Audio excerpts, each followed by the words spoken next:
আসসালামু আলাইকুম। সর্বশেষ বাংলা সংবাদে আপনাদের স্বাগত। শুরুতেই সংবাদ শিরোনাম।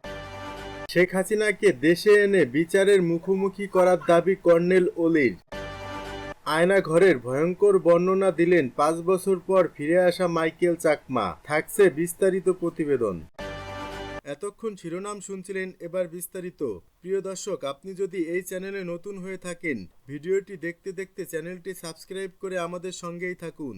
আর এই ভিডিও সম্পর্কে আপনি আপনার মূল্যবান মতামতটি কমেন্ট বক্সে জানিয়ে দিন।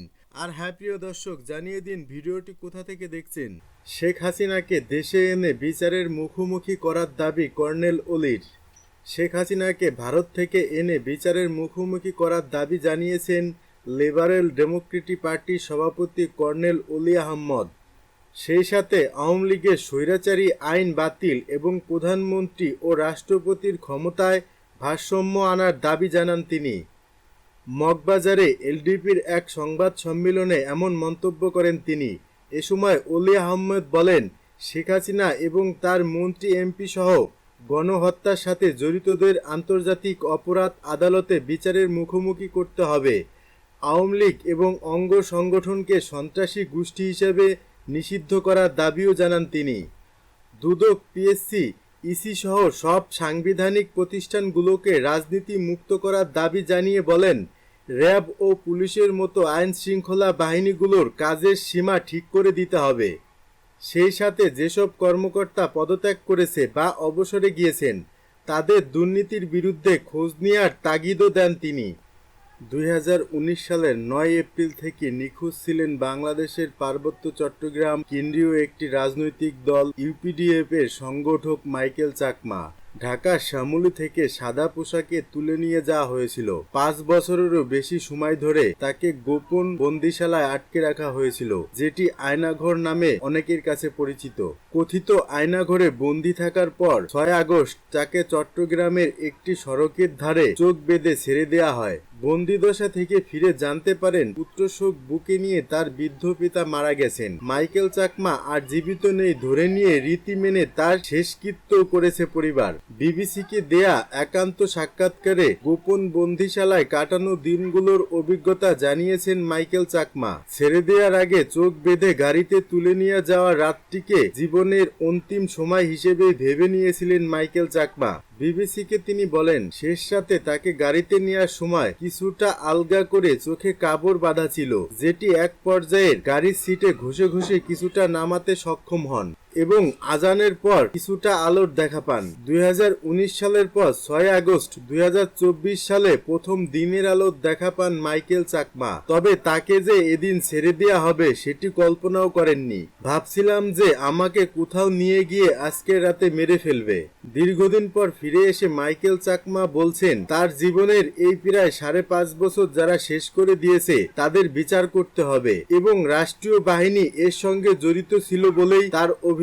কিছুটা সুস্থ ও স্বাভাবিক হলে আইনি পদক্ষেপ নেওয়ার পাশাপাশি সরকারের কাছে যথাযথ ক্ষতিপূরণ দাবি করবেন বলেও বিবিসিকে জানিয়েছেন মাইকেল চাকমা।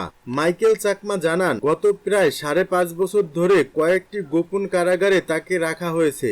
শুরুর দিকে জিজ্ঞাসাবাদ হয়েছে, তবে মাইকেল চাকমা জানিয়েছেন তাকে কোনো মারপিট করা হয়নি। যেভাবে তারা রাখে এটা তো অত্যন্ত অমানবিক। এটা তো মানুষের বসবাসের জায়গা না, মানুষ এভাবে বাঁচে না। এটা তো কবরের মতো। গুহায় থাকলে মানুষ যেভাবে কিছুই দেখে না, কবরে থাকলেও মানুষ যে কিছুই দেখে না, ঠিক এই রকম। মাইকেল চাকমা জানান, এই দীর্ঘ সময়ে ফুরিয়ে ৪ থেকে ৫টি বন্দিশালায় তাকে রাখা হয়। এসব বন্দিশালায় আরো মানুষ আটক ছিলেন বলে তিনি নিশ্চিত করেন। গত ৫ বছরের বেশি সময় তার সঙ্গে রাখা হয়েছে আরো দুজনকে। এছাড়া অদেখা দুজনের নাম তিনি শুনতে পেয়েছেন। তবে ওইসব বন্দির ভাগ্যে কি ঘটেছে সে সম্পর্কে কোনো ধারণা নেই মাইকেল চাকমার। মাইকেল বলেন, গোপন কারাগারে কেউ কাউকে দেখা বা কথা বলার সুযোগ ছিল না। তবে গোসল করতে নেওয়ার সময় বাথরুমে ছিদ্র দিয়ে কিছু বন্দী বিভিন্ন সময় দেখেছেন। বিভিন্ন বয়সের লোক, কারো আমি দেখেছি চুল পাকা, দাড়ি পাকা, কেউ কম বয়সী, কোনো লোককে দেখেছিলাম তার বয়স হয়তো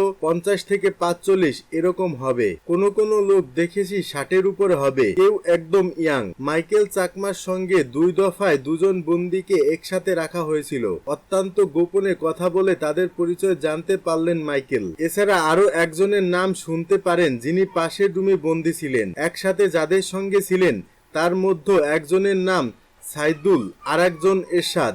সাইদুলের বাড়ি ছিল রংপুরে, এরশাদের বাড়ি ছিল ঢাকার কচুক্ষেতের কাছাকাছি। সে বলেছে, সাইদুলকে যেদিন নিয়ে যায় আমি আমার বোনের নাম্বার মুখস্থ করিয়ে দিয়েছিলাম, কিন্তু পরে বুঝলাম মোবাইল নাম্বারের শেষের একটি ডিজিট আমি ভুল দিয়েছিলাম। মাইকেল জানান তার পাশের ছেলে জাকির নামে একজন ছিলেন বলে তিনি শুনতে পেরেছেন রুমে আটক বন্দির আরেকজনের সঙ্গে কথোপকথন শুনে তাদের কোনো বাহিনীর সদস্য বলে মনে হয়েছে।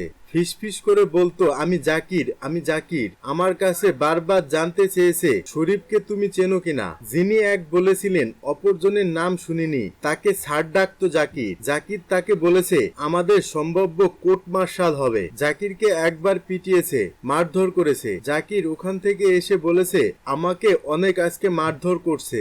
ওহ, পারছি না, আমার জ্বর উঠেছে। মানে তারা কথাবার্তা বলতো, তাকে ওষুধ দিত, আমি শুনতাম।